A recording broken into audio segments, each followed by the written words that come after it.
what's up with you, Ben? New album? Yep, having a bit of a chill after the release.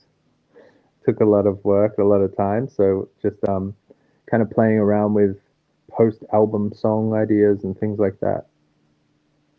And what's the first song on this album? Which one was it? The one you first Made composed? or first release?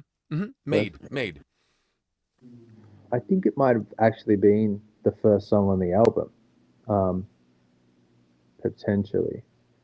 Yeah, it was probably Aurora Dead Flowers for this album. Just the beginnings of that song.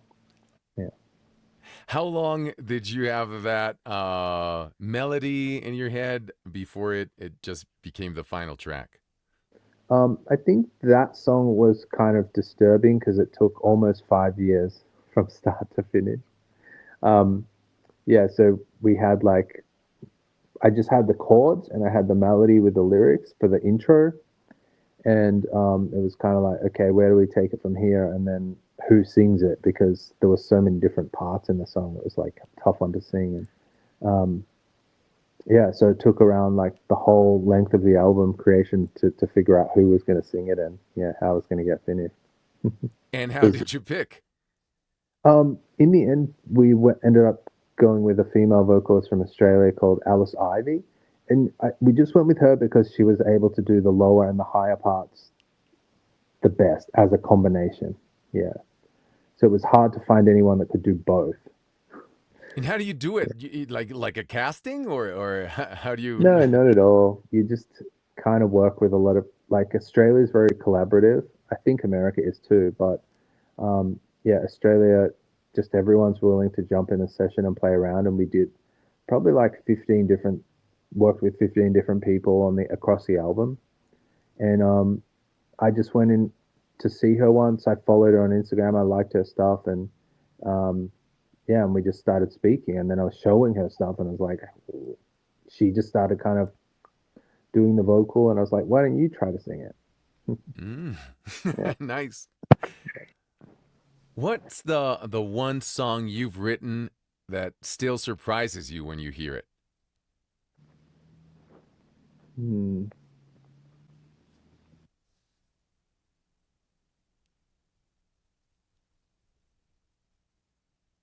I feel like it's a tough one to say. I know the album's so back to back at the moment. Because I just spent so long finishing it. So I think I need more time to discover that.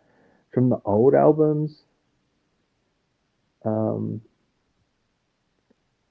I don't know. This random one, other rise fall on our second album, which is kind of something that would be hard to happen again. It's just, you have these lucky moments and collaborations that kind of come together. Could you just repeat the because I had a couple of drops. Oh, yeah. Do you want the whole thing or just the name of the song? The name of the song and the rest of the answer, please. Yeah. So I was just saying that it's hard to pick one from the new album that surprises me because it was so recently that I just finished it. So there's no surprises there. I know it too All by. right.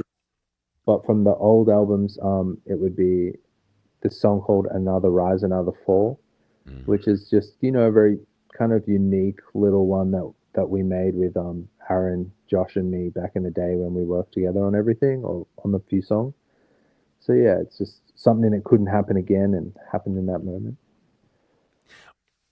Are you doing live shows internationally? Where would you like to play? Um, yeah, we actually have no shows booked because our music has quite a different take each album, and we're trying to figure out what the live show would look like this time. And last time um, we had a singer called Josh Moriarty who didn't really continue on. He went back to Australia, so we found like a whole band, basically like a six piece, and so now we're like, do we do the six piece or do we reduce it down? So yeah, once we figure that out, we'll decide on the live show, basically. All right. What's the weirdest thing that's ever inspired a track for you? I mean, sometimes I don't know if this is that weird, but sometimes it can be like a TV show or, a movie where it sets such an interesting, unique emotion that it triggers like a um, whole path. Like there's this show from the 70s called, and a movie, it was both a show and a movie called Logan's Run. And that was set in this future utopia where this couple tries to escape to find out if the world outside of this utopian dome was actually breathable. And they go off and they find basically that they're in America and everything in America is overgrown, the White House, everything like that. And that kind of set this idea of discovery and this like otherworldliness that we ended up utilizing for the whole first album. And it's like kind of a big inspiration for our song Sometimes and everything. So yeah, like you can find these little things that if you just didn't see that TV show that day, the whole path would have been different. Sure. Yeah. And working with on "We're All Made of Stars," Mm, your single, right? yeah. How's working with Telenova? How's that chemistry or collaboration? Yeah, very natural. One of the guys in the band, Josh, was part of our band for um, a long time. Can't really think about how long, maybe at least 10 years. So that was very natural jumping with him and his new band members, which was Ange. And she's one of the best vocalists I've heard that I know personally, at least. So we were just super happy that we were able to bring her in on this kind of magic song because she has that next level voice and also next level way of writing. So yeah, together we really just it was supernatural. Yeah. Do you do karaoke nights? Karaoke nights? No, I'm too embarrassed to sing in front of people, honestly. Like, because for me it's a job, so it's like if I can't do it well, I just can't have fun. I can't have fun like poorly singing in front of people. How do you have fun? Um, just honestly creating, like, one of my favorite things to do when I don't have to do something is make more music. So yeah, whether that's making music or visuals, just yeah, just creating or learning a lot about like technology and AI and everything that's coming in. So I like to, I pretty much don't ever stop or relax. I just, that's what I do for fun. The same thing. Yeah.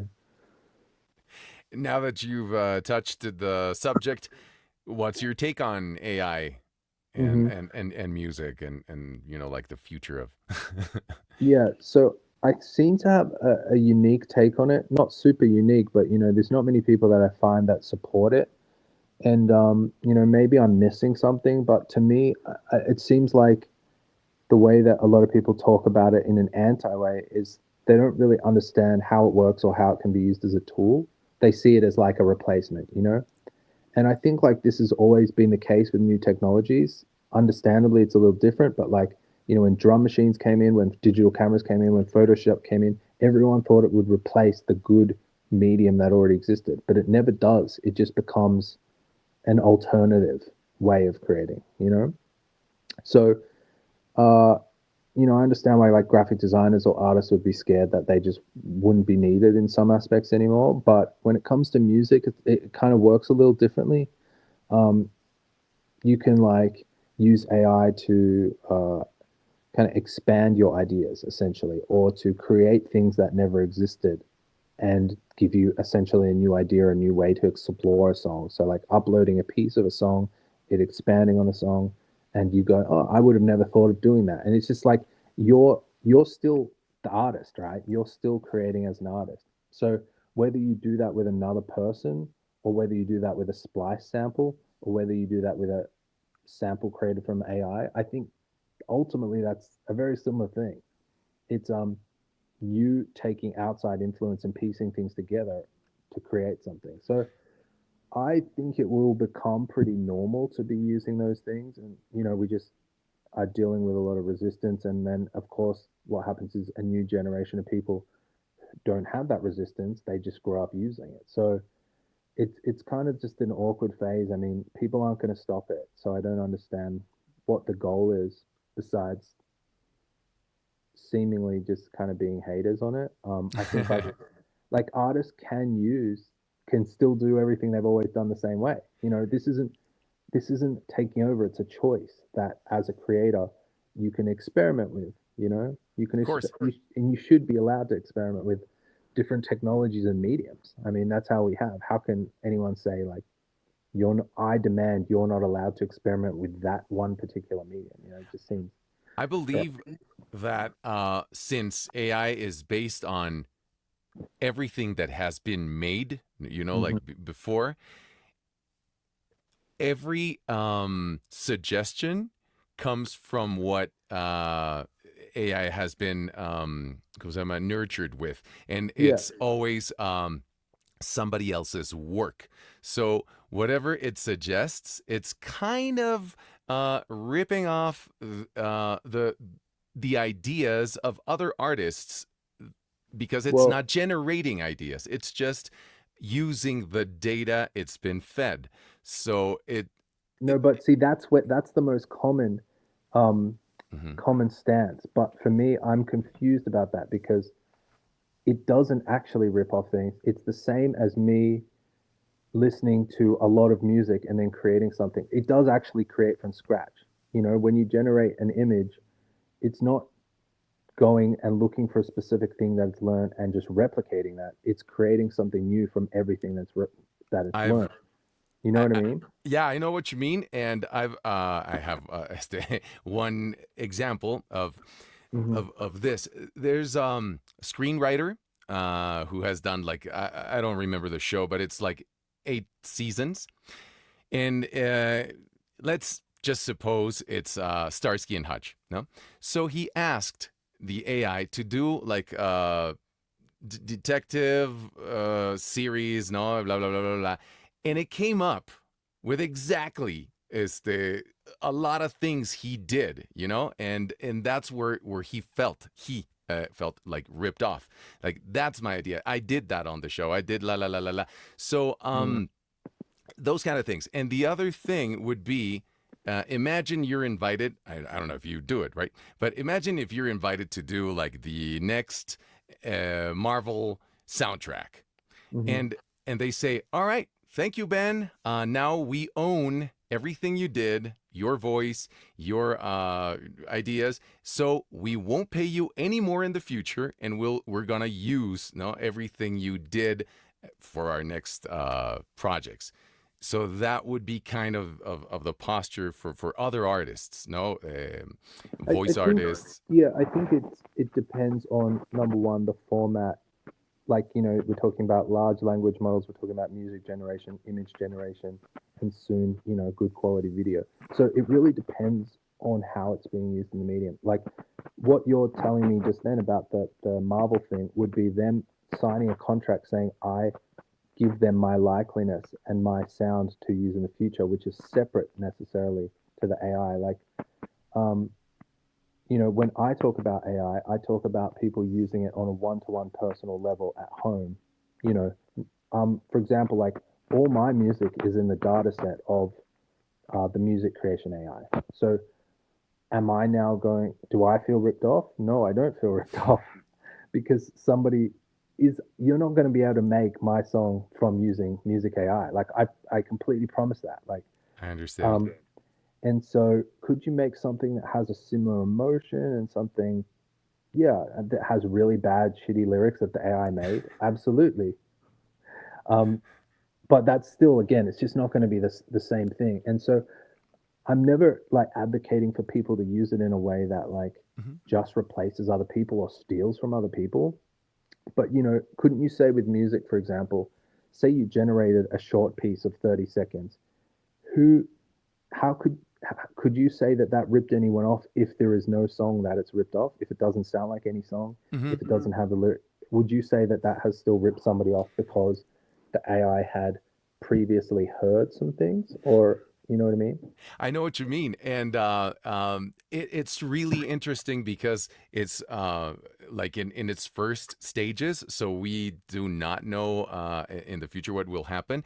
But it, since we don't own the AI, it's made by these big the corporations, do the ideas that the AI throw out to you are they belong to you, or they Yeah, belong to the they do belong to you. At least, again, it really is something to distinguish, I think, when it Mhm. comes to like whether it's a language model, whether it's a music, whether it's video, like all of those, different platforms have different rights, and then there's different um, copyright, kind of things from that. So, for example, like if you generated some weird little thing on music AI and you sampled it and put in your song and changed it and did whatever, like that's 100% Of course. yours. Um, if an LLM kind of ripped off somebody's script, like you were saying, that's still a copyright infringement if it Hmm. is, So it works in a similar way of normal life. It's like if you end up copying something or releasing something that is a copy, then you've infringed Hmm. on somebody's copyright. But if you don't, then you haven't. So I know it's your yeah, interview, but no. I I work as a also a dubbing actor. I do yeah, dubbing yeah, for movies, yeah. and in my line of work, people can take my voice from an audiobook I did or from a movie, and they can do, like another audiobook using my voice, and I cannot do anything about it. So that's kind of some of the problems, no? That maybe it's not music, but it's See, that's one again part of you. another very like specific use case. Yeah. And So, I thought that they had actually, like, for example, 11 Labs, the company that does that hmm. um, voice replication, they they have made it's against their terms for somebody to train on your voice, for example, without your permission. So that I'm not sure if, yeah, I'd be interested to see like if you can get something taken down in your voice It's not because illegal. O sea, right, right, it's not illegal, and that's right. the sad part, because I cannot do anything right now. As of now, it's Yeah. supposed to have like legislation. But all right, let's return to the music. What's the one riff? I mean, you told me something kind of similar for Aurora Dead Flowers. What's the one riff of or lyric you chased around in your head for days or years or months before it finally clicked? Hmm.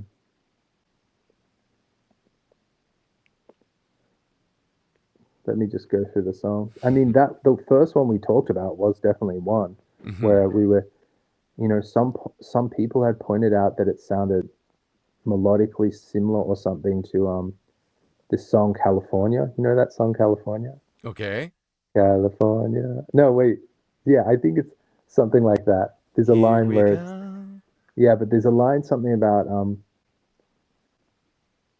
it rhymes with like the word come and stuff, and it like just reminded people of that. And so Okay. yeah, we were kind of tweaking the words and the melody on that for um, a year, like making it go up instead of down and things like that.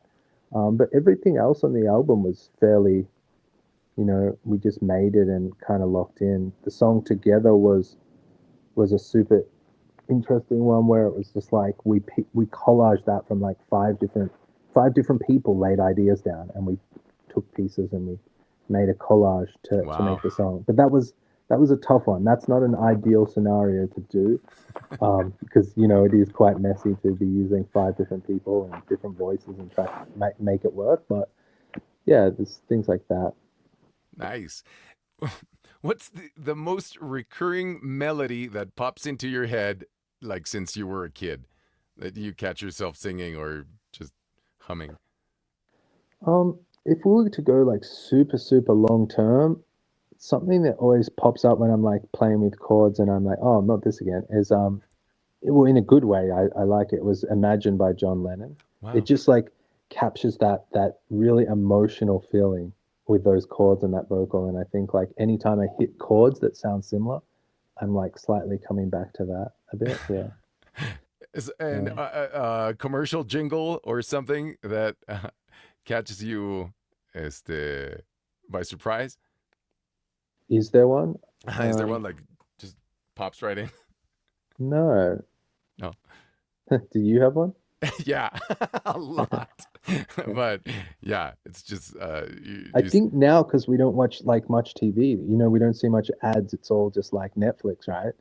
So sure, I just, the commercial jingles are like you're from right. for me from like 20 years ago, so I can't remember them. But What's the first song you wrote that made you think, yeah, I can do this? I think it was a song Times from the first album because I had started that music like probably about 3 or 4 years since before the album was made. So I was probably like 19 or something.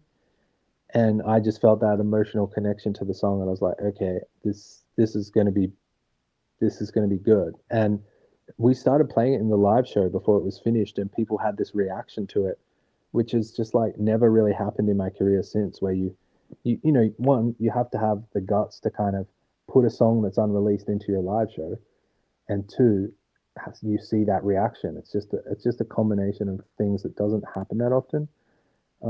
But yeah, early days, that was like one that made me really think, okay, and not only that it was kind of good, but it was like I was able to predict it was going to be a big one for us, and it was. So that made me feel confident in having, my ability to pick things and my taste or whatever.